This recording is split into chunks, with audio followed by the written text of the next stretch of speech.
Contoh sekali lagi menggunakan problem statement yang tadi kita bahas sebelumnya, yakni ini ya, dataset pada prediksi catat software itu dimensinya tinggi, atributnya noisy, dan kelasnya imbalance.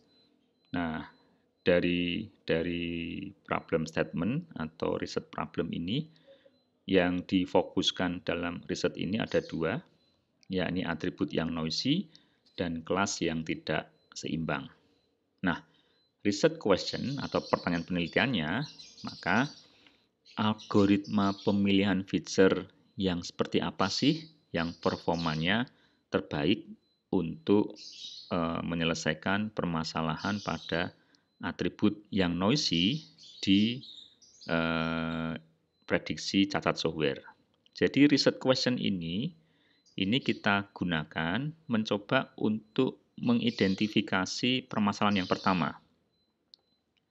Kalau atribut yang noisy itu jadi masalah, maka saat ini algoritma yang berada di kondisi sekarang ini itu algoritma apa saja untuk memilih atribut-atribut supaya kita terhindar dari atribut yang noisy.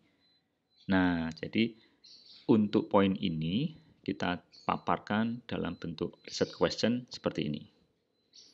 Karena risetnya seperti ini, kita akan mulai dari algoritma feature selection yang seperti apa sih yang performanya terbaik. Maka ini akan selesai kalau kita berhasil mengidentifikasi algoritma feature selection yang memiliki performa terbaik. Untuk apa? Untuk atribut noisy di catat software. Oke ya, jadi kita bertanya, pertanyaan kita akan selesai setelah kita melakukan research untuk mengidentifikasi berbagai macam feature selection yang ada, khususnya untuk penentuan atribut yang noisy di cacat software. Yakinlah bahwa itu banyak dikerjakan oleh researcher sebelumnya. Oke, jadi ini starting point-nya, ini akhirnya. Ini pertanyaannya, ini jawabannya. Hal yang sama juga digunakan untuk menghandle kelas yang tidak seimbang. Kira-kira algoritma meta learning yang seperti apa ya yang bisa digunakan untuk menyelesaikan problem dataset yang tidak seimbang.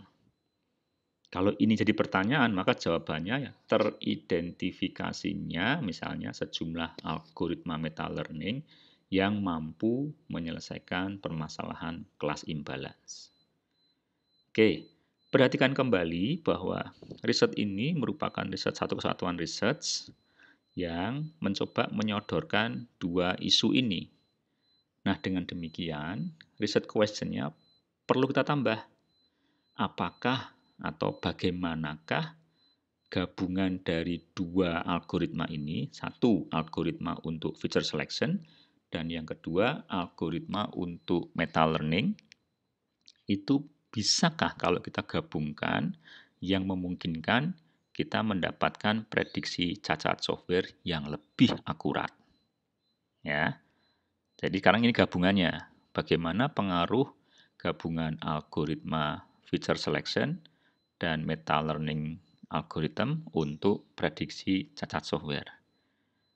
Nah, tujuan akhirnya ya didapatkannya algoritma baru yang merupakan gabungan dari dua ini untuk meningkatkan akurasi prediksi cacat software. Kalau kondisi ini sudah kita penuhi, kita sudah teridentifikasi atau kita sudah menemukan model gabungan yang terbaru, maka riset selesai. Sudah. Ini pertanyaan, ini jawabannya. Ini research question, ini research objective. Dua hal ini bisa kita kerjakan setelah kita paham latar belakang dari riset yang kita angkat.